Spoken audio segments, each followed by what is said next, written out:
ام عماد اتفضلي يا ام عماد. ايوه ايوه ايوه يا استاذ. قولي. السلام عليكم. وعليكم السلام ورحمه الله وبركاته. انا الحاجه ام عماد.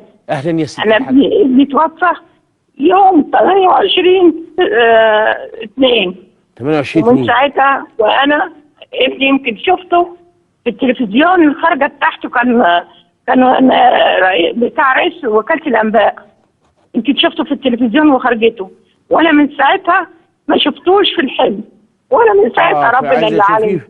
عايزه تشوفيه في الحلم؟ ايوه. اسالك سؤال. وعاوزك اسالك سؤال. حاضر. أيوة. اسالك سؤال. ايوه. لو انا خيرتك بين حاجتين، بين انك تشوفيه في الحلم كل يوم وبين أيوة. انك تشوفيه في الجنه ان شاء الله، تختاري ايه؟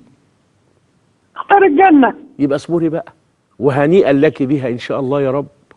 اصبري يا اختي واحتسبي. واحده زيك بالظبط كان ابنها اتقتل مع النبي عليه الصلاه والسلام، يعني مات شهيد، فقالت له قل لي اذا كان ابني في النار ولا في الجنه.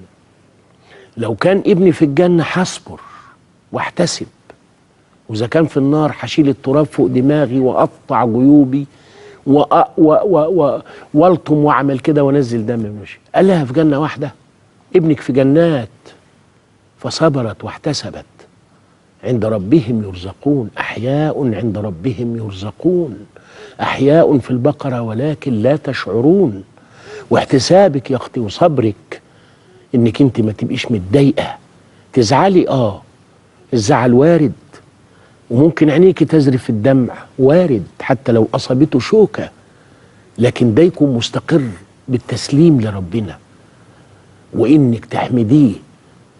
الحمد لله في السراء لو الولد ببرجس وعايش، والضراء لو مات، ومش اي موته، شهيدا كرمه ربه ورفع درجته، وهيفتح لك كل ابواب الجنه، والعمر محدش عارف هينتهي امتى. ان شاء الله ربنا يقر منامك برؤياه وتفكري كل ما تسلمي امرك لله، لكن المنام ليس عزاء ولا يشفي غليلا. الاحلام صناعه العجزه، انما هي بشرى من الله ان كانت خيرا، وان كانت سوءا كانت تلاعبا من الشيطان بابن ادم، والرؤيا حديث نفس. يعني طول ما هو في نفسك كتير هتشوفيه، لكن خلي الامد البعيد القريب ايضا احب اليك من الوهم والخيالات والصور. اعشقوا الجنه بحق تجدوها وتدنو منكم كما تدنو النار. انتوا عارفين ثم لترونها عين اليقين على جهنم، برضو الجنه كأنكم في ظلالها إن كنتم قريبين منها بالأعمال والأقوال التي تقرب منها.